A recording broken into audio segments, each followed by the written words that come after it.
here, and today I wanted to bring you guys one of my mentors who has really helped me understand the impact that heavy metals can have on balancing hormones.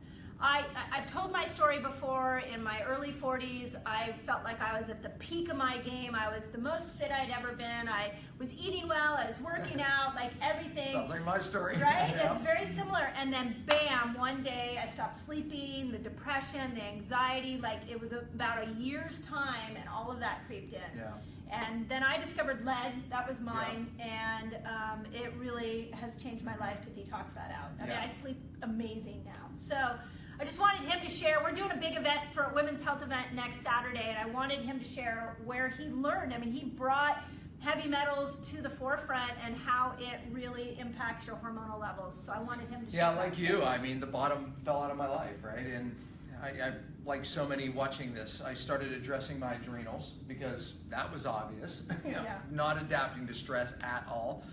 The thyroid was next, right? Even though my blood work was normal, my hair was getting thin. I mean, no energy, losing muscle, gaining fat. I mean, all the bad stuff. But more importantly, I literally, could not sleep at night, insomnia, anxiety, and by day, absolutely wiped out. So, could not function. So addressing my adrenals and my hormone problems, it was like, it would help certain things, but other things would honestly get worse. And I knew there was an upstream cause. Yeah. And learning now, heavy metals obviously was my issue too.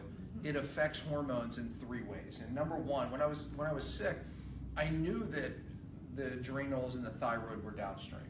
So, especially by how things were reacting. So I knew the bigger issue was the pituitary and the hypothalamus that sits in the brain that controls our feedback, to our thyroid from our adrenals and our thyroid, and also it's the main controller of them. So I knew there was something wrong, but I just didn't know what. And I eventually, just to keep the story short, I realized I had mercury toxicity.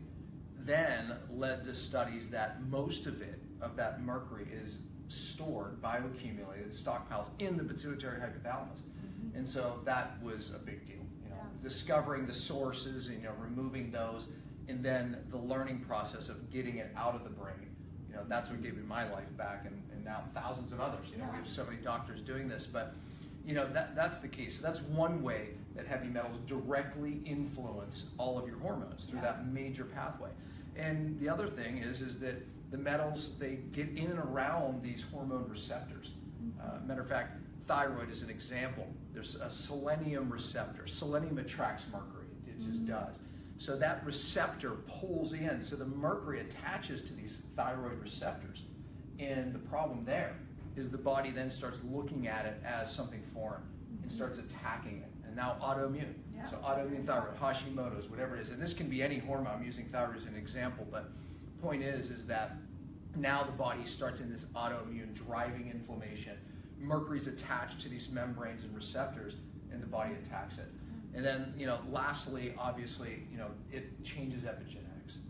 Literally, these types of really strong heavy metals, lead and mercury, they literally turn on our genes of susceptibility, whether it's a diabetes, thyroid, hormone condition.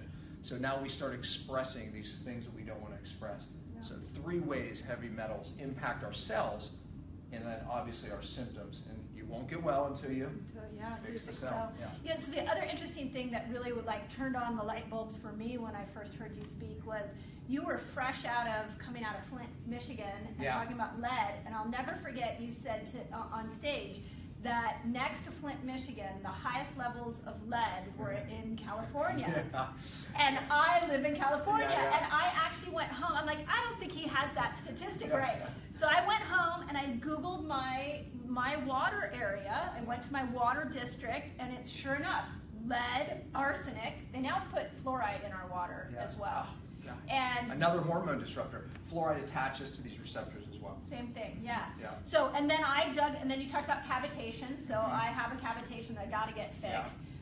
And then I started to put the pieces together, and it was like, boom, that's why I'm not sleeping, it's not because of perimenopause. I mean, that's one of the things that as I'm 47, as women, we get sort of thrown these trash can diagnoses like buck up, little camper. It's, yeah. It's perimenopause. Well, I have no doubt. Perimenopause, so it's Yeah. normal, or or whatever label. Fibromyalgia, I mean, you can go down the list.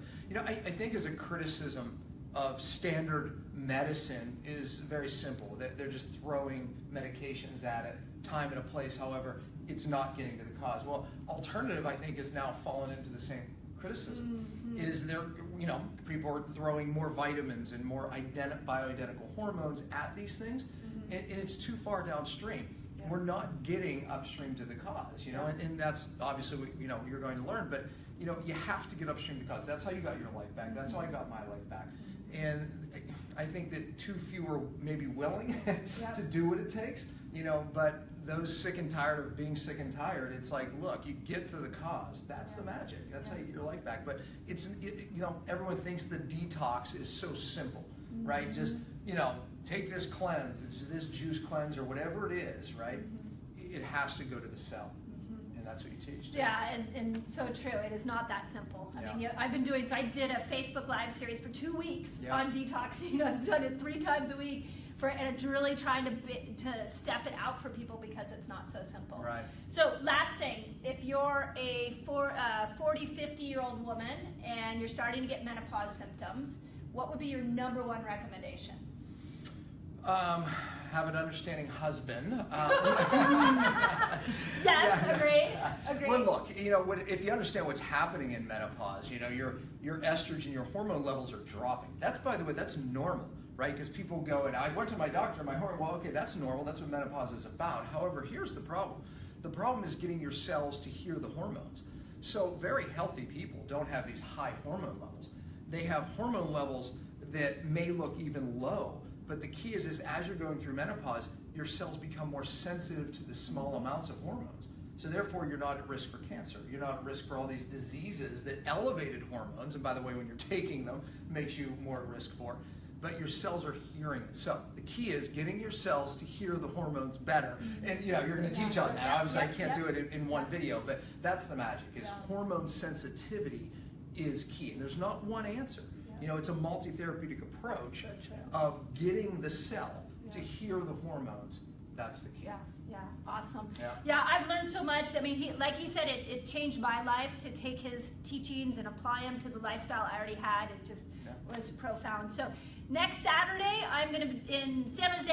I don't know where you all are at, but in San Jose, California, I'm going to teach women's health. And I'm pretty excited about this. I'm going to go from puberty all the way through menopause. Wow, and I'm going to show, here's what we're seeing with teens, because we've got anxiety, PMS, we've got kids that are teens that are on depressants, we've got 20-year-olds that have chronic fatigue and thyroid problems, and then we've got 30-year-olds now with perimenopause, and then, you got breast cancer in the 40s. So I'm going to go through all of those different phases and talk about what you can do naturally. It's generational. I mean, you get the #1 cause of lead toxicity is mom. It comes out of the bone during pregnancy into the baby. So, you see that. Even mercury, it's mom to baby. So that's the #1 exposure. So going from here to here that's the key. Absolutely. Awesome. Thank you so much.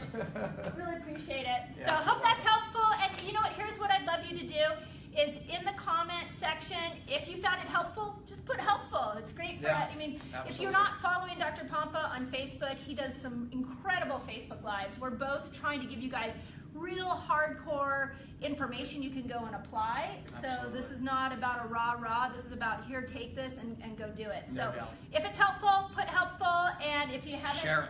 Yeah, share it. And if you haven't found Dr. Pompa, go like his page and get this out to the world, because together we can make a difference. So have an awesome day.